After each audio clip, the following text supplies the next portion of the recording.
আসসালামু আলাইকুম বন্ধুরা, সবাই কেমন আছেন? আজকে আমি বড় মাছের ডিম ভুনা করব, খেতে খুবই মজার হয়। তো আমার রেসিপি ফলো করে একবার হলো এরকম ডিম ভুনা করে খেতে পারেন। আমাকে সাপোর্ট করুন, লাইক কমেন্ট শেয়ার করে দেবেন। আমার চ্যানেল নতুন হলে অবশ্যই সাবস্ক্রাইব করবেন। আমি ডিমটা পাতলা আবরণ সহ 2-3 বার পরিষ্কার করে নিয়েছি। পাতলা আবরণ তোলা যাবে না, তুললে ডিমটা ঝুরে হয়ে যাবে, তাহলে সেদ্ধ করে কোনো লাভ নাই। এই জন্য পাতলা আবরণ সহই আমি গরম পানিতে সেদ্ধ করে নেব। এই জন্য চুলাটা অন করে আমি গরম পানি বসে দিলাম। আপনার যেটুকু গরম পানি লাগবে সেটুকু পরিমাণ মতো দিয়ে দিবেন। তো গরম পানিতে বলক উঠে আসছে, এ পর্যায়ে আমি ডিমটা দিয়ে দিলাম। একটু ভালোভাবে নিচপিটে হয়ে গেলে আলতো করে উল্টে দিতে হবে। তা আমি একটু কালারের জন্য সামান্য পরিমাণ হলুদ দিয়েছি, এটা অপশনাল, দিলেও হবে না দিলেও হবে।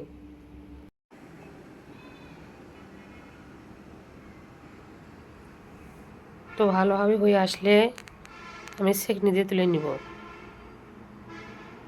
তা ডিমটা আমার হয়ে আসছে, আমি উঠিয়ে নিলাম। ডিমটা আমি পরিষ্কার করে দেখুন ফালি করে নিয়েছি, কত সুন্দর পরিষ্কার হয়েছে। এর আমি চুলাটা অন করে রান্নার তেল দিয়ে 4টা পেঁয়াজ কুচি দিয়ে দিলাম।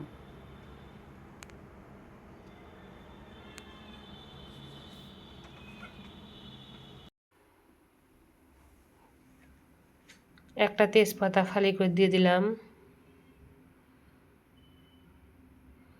তো পেঁয়াজটা ভাজা হয়ে আসছে, এ পর্যায়ে সামান্য একটু পানি দিব।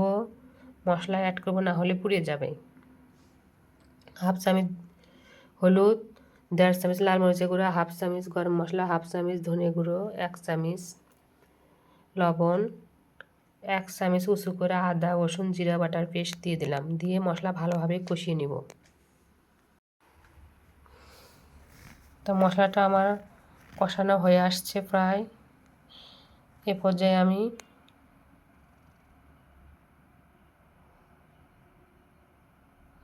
একটা টমেটো দিয়ে দিলাম, দিয়ে আরেকটু কষিয়ে নিব।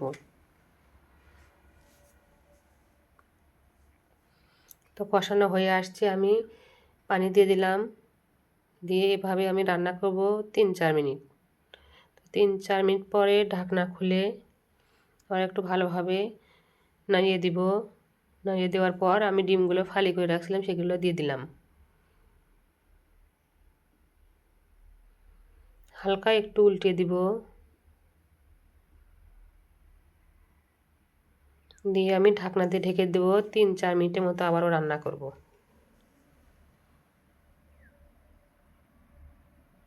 তো ঝোলটা একেবারে শুকিয়ে আসছে, সামান্য একটু পানি দেবো হালকা।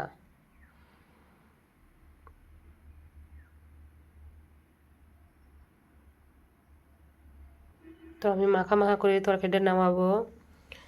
এভাবে বড় মাছের ডিম ভুনা করে খেলে বুঝতে পারবেন কতটা মজার হয়, খুবই মজা লাগে। এই ডিম ভুনা হলে আর কিছুই লাগবে না, এই একটা ডিম ভুনা হলেই আপনার ভাত খাওয়া হয়ে যাবে।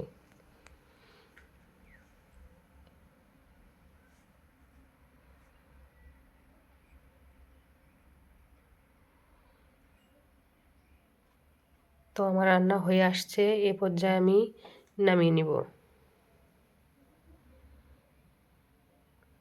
দেখুন কালারটা অনেক সুন্দর আসছে। এ দেখুন সার্ভ করে কালারটা অনেক জুসি আসছে, খেতেও খুবই মজার লাগবে। তো একবার হলো এই রান্নাটা তৈরি করে খেতে পারেন। আমাকে সাপোর্ট করেন, লাইক কমেন্ট শেয়ার করে দেবেন।